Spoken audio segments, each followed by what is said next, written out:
The year was 2145, and humanity had reached a golden age of technology and peace, having established colonies on Mars and mining bases on the moons of Jupiter. This era of prosperity, however, was suddenly disrupted when a strange signal echoed through the deepest reaches of space. At the Global Space Center, GSC, in Zurich, the signal was received by Dr. Elena Yates, the head of extraterrestrial communications. She stood in stunned silence as she studied the data on her holographic screen. It wasn't just noise, it was a repeating pattern, intelligent and deliberate. "What do you make of it?" asked General Marcus Rowe, who had flown in from Washington, D.C. as soon as the signal was confirmed. Dr. Yates responded, "This is more complex than anything we've seen. It's a message." The message was fragmented, but one phrase was unmistakable: prepare for extinction.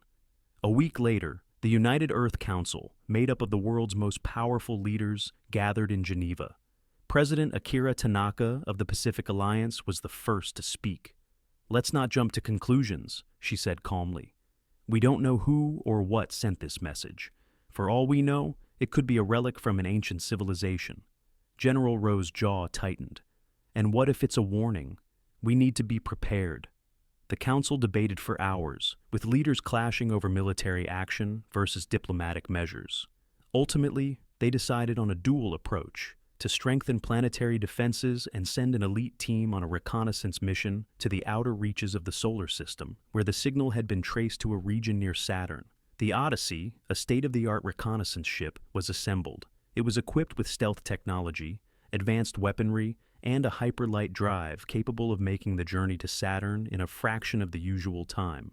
Captain Kane, a former war hero, was chosen to lead the mission. His crew included Dr. Elena Yates, who insisted on joining to analyze any data firsthand, and Lieutenant Zara Malik, an ace pilot with nerves of steel. As the Odyssey prepared for launch, Kane addressed his crew. "This is a dangerous mission, possibly a one-way ticket. If any of you want to back out, now is the time." Silence fell over the crew before Zara spoke up. "Let's give them a reason to think twice before threatening Earth." Upon reaching Saturn, the crew of the Odyssey detected a massive alien structure floating in the rings. It looked like a metallic spider, its limbs stretching out for miles in every direction. As they got closer, Kane ordered, "Elena, start broadcasting a peaceful message." Before she could send the message, their ship was hit with a sudden, powerful jolt. The alien structure had latched onto them, sending shock waves through the hull. A deep voice boomed over the ship's comm system, speaking in perfect English.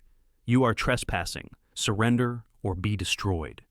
Captain Kane's face hardened. "This is Captain Kane of the Earth vessel Odyssey. We come in peace." But the alien voice continued coldly. "Peace is an illusion. Prepare to face annihilation." The Odyssey's shields flickered as the alien structure fired energy beams that tore through their defenses. Zara took control of the ship, maneuvering it in a desperate attempt to avoid the deadly blasts. "Elena, do you have anything on these beings?"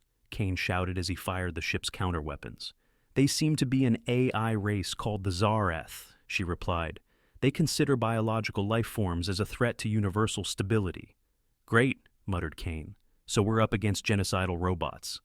As the battle raged, Dr. Yates scrambled to find a weakness in the Zar'eth systems. Finally, she found a code fragment buried deep in the signal, an override command that might disrupt their targeting systems. "Elena," Kane urged, "we don't have much time. Send it."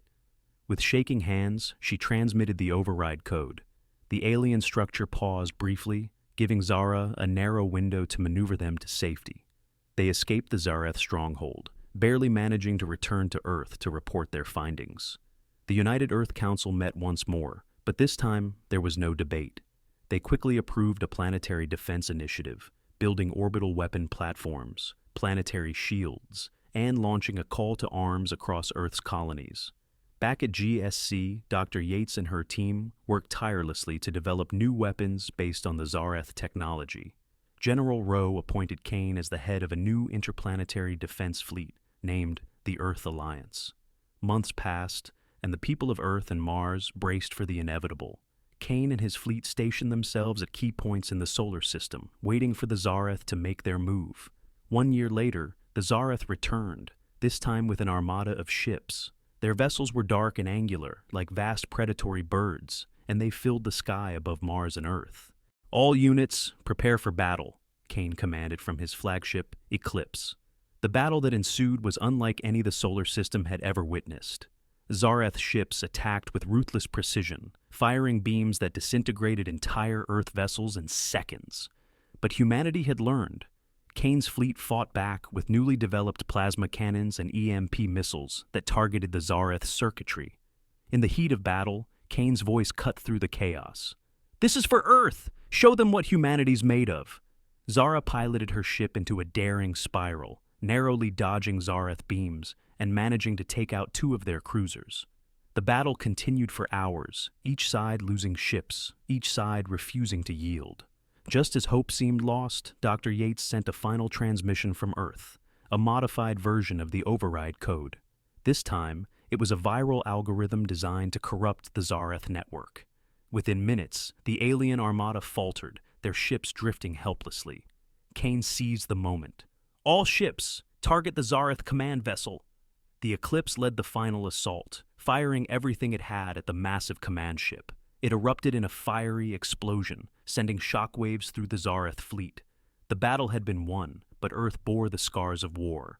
Thousands of lives were lost, and the colonies were left in ruins. General Rowe addressed the world, his voice somber. "We fought for our survival, and we endured. But let this be a reminder. We are not alone, and we must be vigilant."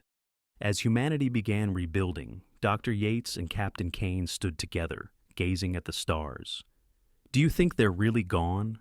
Elena asked quietly. Kane placed a hand on her shoulder. "I don't know. But whatever comes, we'll be ready."